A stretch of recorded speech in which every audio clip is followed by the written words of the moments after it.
Hello friends, आपका हमारे YouTube channel पर स्वागत है। तो हम लेकर आए हैं एपिसोड नंबर 336। बाकी के एपिसोड सुनने के लिए टेलीग्राम ज्वाइन करें, जल्दी से जल्दी, कमेंट में लिंक है।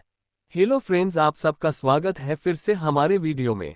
सबसे पहले मैं आपको बता दूं कि किसी कारण बस हमारा YouTube चैनल सक्सेस नहीं हो पाया और आप लोगों को ये स्टोरी बहुत पसंद आ रही थी और आज मुझे एक पहली पेमेंट आई है, जिस कारण मैं एक एपिसोड सबको फ्री में दे रहा हूं। जिस प्रकार मुझे पेमेंट मिलती जाएगी उसी प्रकार मैं फ्री एपिसोड और जल्दी लाऊंगा। और जिसने भी मुझे पेमेंट दिए धन्यवाद। तो मैं YouTube पर यह कहानी 335 एपिसोड तक ही कंटिन्यू की थी, तो आज मैं इसको 336वां एपिसोड दे रहा हूं और जो मुझे पेमेंट करेगा मैं उसको डायरेक्ट दम कर दूंगा न्यू ऑडियो। तो चलिए सुनते हैं। 336 दूल्हा कौन बनेगा। शौर्य, सम्राट और शेरा की तिगड़ी सुरंग में छुपे राज और खजाना ढूंढने निकल गए। रास्ते में उनका पंगा एक अमर श्रापित सांप से हुआ, पर जैसे तैसे अपनी जान पर खेलकर उन लोगों ने उस सारणी को तोड़कर अंदर प्रवेश किया। पर आगे मिले जेड महल की लड़की ने उनकी सांसें सुख दी थी। पर जब उन्हें पता चला कि ये लड़की अपने होने वाले पति का इंतजार कर रही है, उन तीनों के पैरों तले जमीन खिसक गई। पर बातों बातों में उस लड़की को शेरा पर गुस्सा आ गया और उसने शेरा को मुंह नोचने की धमकी दे डाली। पर शेरा ने उसे बिल्लियों के कुल की होने की बात बोल दी। शेरा की बात उस लड़की को पसंद नहीं आई और उसने अपनी उंगली शेरा की ओर दर्शाई और उसके उंगली से एक सुनहरे रंग की रोशनी निकली, किसी लेजर बीम की तरह, और शेरा की ओर तेजी से बढ़ गई। शौर्य ने तुरंत अपना एक कदम आगे लिया और शेरा के सामने खड़ा हो गया। वह लेजर जैसी किरण सीधा आकर शोर के सीने से टकरा गई, पर उसका कवच सक्रिय हो चुका था, तो वह किरण उसके शरीर में सोख लिया गया। उस लड़की की आंखें बड़ी बड़ी हो गई और उसने शौर्य को बड़े ही हैरानी से देखा। इधर शौर्य एकदम शांत हो चुका था, बिल्कुल किसी ठंडे पानी की तरह। जब वो लोग सुरंग से अंदर से थे तभी से तीनों की सोचने और समझने की क्षमता पर थोड़ा पारी हो रहा था, पर यहां आकर शौर्य का मस्तिष्क एकदम शांत हो चुका था।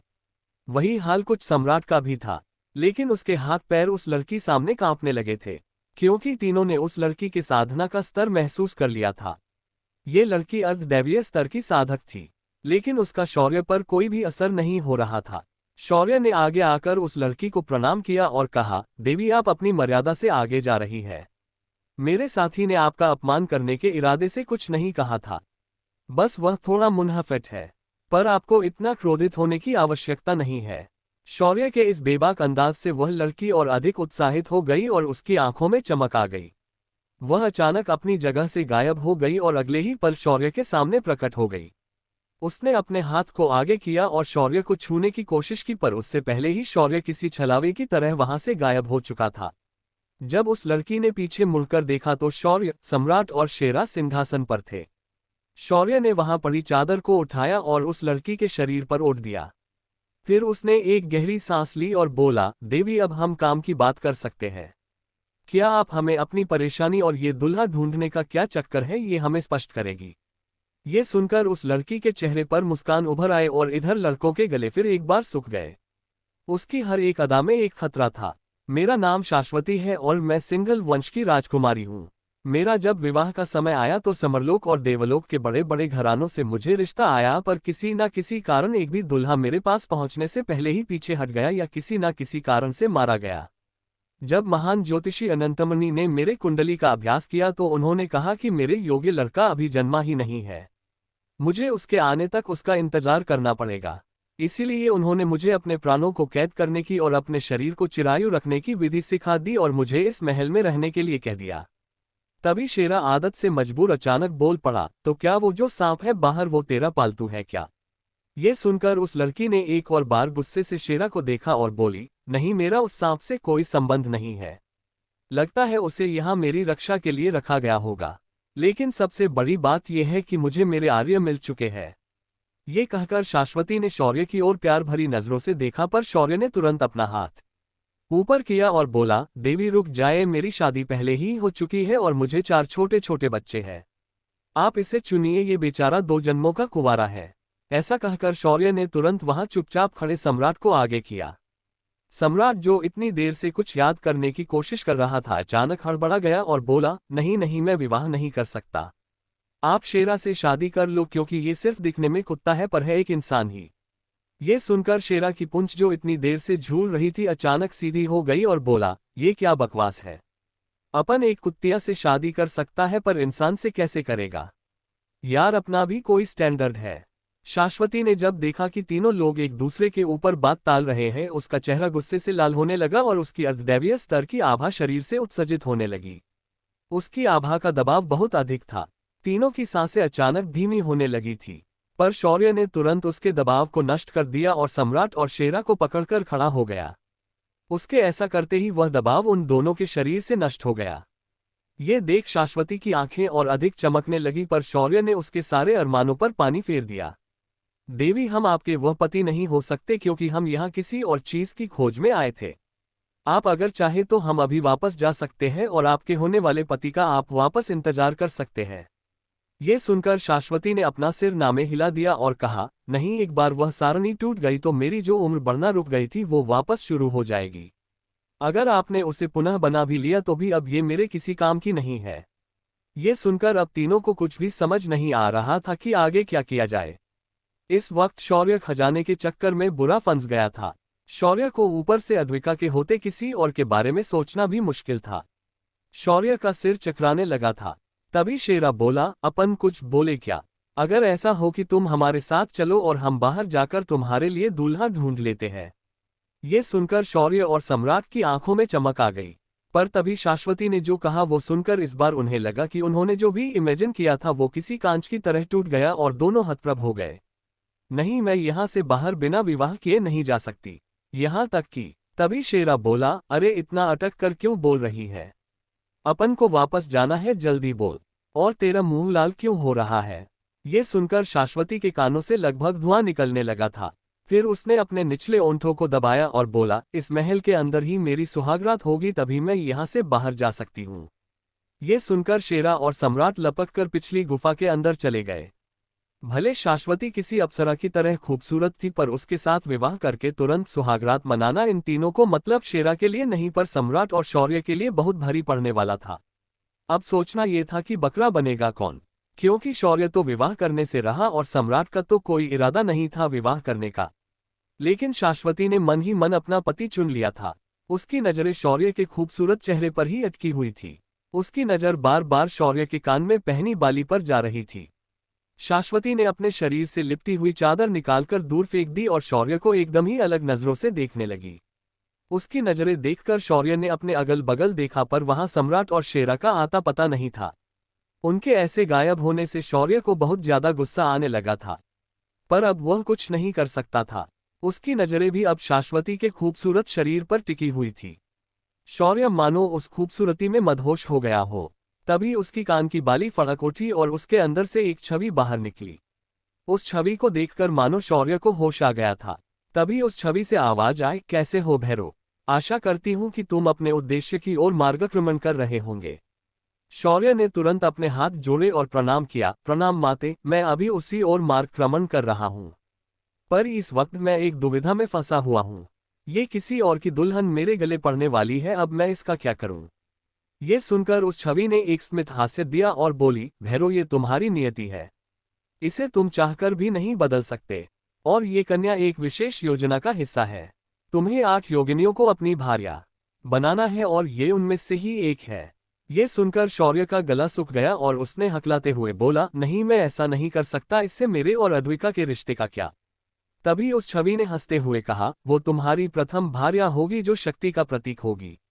मैंने तुम्हें इसके बारे में पहले नहीं बताया था क्योंकि उस वक्त अद्विका इस बात को समझने की अवस्था में नहीं थी। पर अब उसे कोई समस्या नहीं होगी। तुम निश्चिंत होकर अपना विवाह कर सकते हो। ये सुनकर शौर्य को और भी ज्यादा हैरानी होने लगी। शौर्य के चेहरे पर अविश्वास के भाव उभरते देखकर उस छवि ने कहा, अगर मुझ पर विश्वास नहीं है तो तुम खुद अद्विका से पूछ लो। ऐसा कहते ही उस छवि के बगल में अद्विका की छवि तुरंत प्रकट हो गई। अद्विका के माथे का सुनहरा त्रिशूल अब लाल रंग का दिखाई दे रहा था और उसकी खूबसूरती और भी अधिक निखर गई थी। पतिदेव, आप कैसे हैं? मुझे आपकी बहुत याद आती है, पर मैं आपके लिए 3 साल की ये साधना पूरी करूंगी, और रही बात दूसरे विवाह की तो आप निश्चिंत होकर दूसरा विवाह कर सकते हैं। मुझे अब मालूम हो चुका है कि आपकी नियति कहाँ विराजमान है, इसीलिए आप मेरी चिंता ना करें। बस इतना याद रखना कि मैं आपकी प्रथम भार्या हूँ। ये सुनकर मानो शौर्य के दिल से कोई बोझ उतर गया हो, पर उसकी आंखों में पानी आ गया था। लेकिन शौर्य के मन में लड्डू फूटने लगे थे। तभी सिस्टम, जो ज्यादातर चुपी रहती थी, अचानक बोली, तुम लड़के कभी नहीं सुधरोगे। क्योंकि सिस्टम अच्छे से जानती थी कि शौर्य के मन में क्या चल रहा था।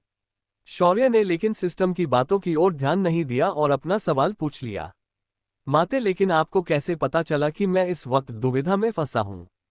ये सुनकर मां भैरवी जो उस छवि में दिख रही थी उन्होंने हंसते हुए कहा, भैरव, आपके कान की बाली कोई आम वस्तु नहीं है। ये एक संपर्क करने का उपकरण है। इसका इस्तेमाल समरलोक के बाकी देवता कर सकते हैं। साथ ही ये मुझे तुम्हारी हर पल की खबर देती है। इसलिए मैंने सोचा कि तुम्हें इस वैचारिक संकट से बाहर निकालने के लिए मुझे तुमसे संपर्क करना चाहिए। और तुम्हारी ये बाली हमारे यंत्रों से भी ज्यादा खास है, पर मैं तुम्हें अभी नहीं बता सकती। तुम खुद आगे चलकर इसके बारे में अच्छे से जान जाओगे। मां भैरवी की बातें सुनकर शौर्य को ऐसे लगा कि उस पर लगातार निगरानी रखी जा रही है। तभी इतनी देर से शांत खड़ी शाश्वती आगे आए और उसने मां भैरवी को प्रणाम किया और कहा, प्रणाम मां भैरवी। मां भैरवी ने भी शाश्वती को आशीर्वाद दिया, पर बगल में खड़ी अद्विका का मुंह बन गया। उसने तुरंत कहा, आप मेरे पति की भार्या बनने के लिए इतनी उत्साहित है कि आपने पूरे वस्त्र तक नहीं पहने।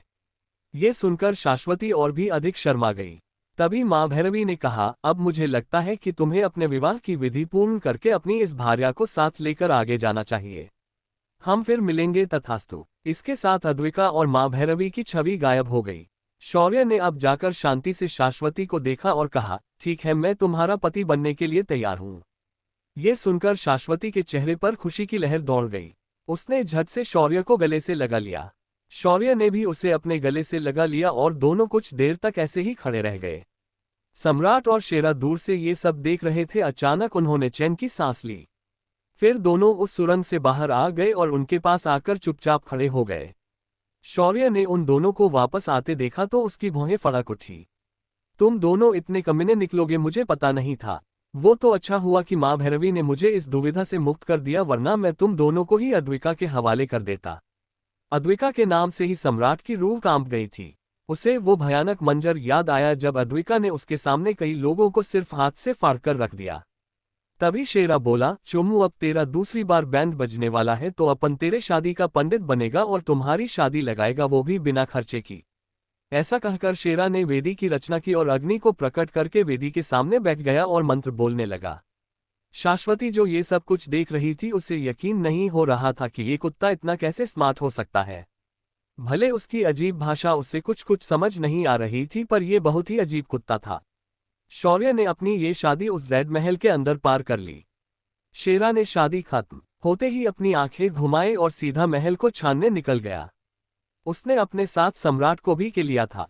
वहीं शाश्वती अभी भी शौर्य को ही देखे जा रही थी। शाश्वती को मालूम था कि इसके बाद अब क्या होने वाला है। उसका चेहरा लाल हो चुका था। वही शौर्य का भी कुछ ऐसा ही हाल था। उसे तो यही सोचकर डर लग रहा था कि उसे और 6 शादियां करनी होगी। 8 योगिनियों के साथ विवाह करने की बात सुनकर ही उसकी सांसें तेज हो चुकी थी। उसके दिमाग में ऐसे ऐसे ख्याल आ रहे थे जो किसी के भी नहीं आते थे। शाश्वती ने शौर्य को एक कमरे की ओर लेकर जाना शुरू कर दिया। शौर्य भी भारी मन से उस ओर जाने लगा था, लेकिन शौर्य बार बार आने वाली मुसीबतों के बारे में ही सोच रहा था। क्या होने वाला है शौर्य की जिंदगी में आगे? क्या उसकी ये नई पत्नी लाएगी नई मुसीबतें? क्या शेरा और सम्राट को मिल जाएगी कोई नई विरासत? इन सभी सवालों के जवाब जानने के लिए बने रहिए मेरे साथ सिर्फ अब से हमारे टेलीग्राम चैनल पर। मैं आप सब के लिए